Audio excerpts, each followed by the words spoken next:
Welcome. Today I'm showing how to turn off your Google Assistant option into a Motorola Moto E22.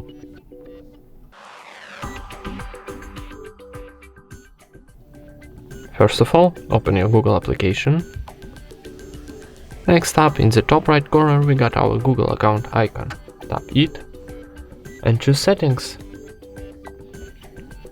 Next up, go into Google Assistant,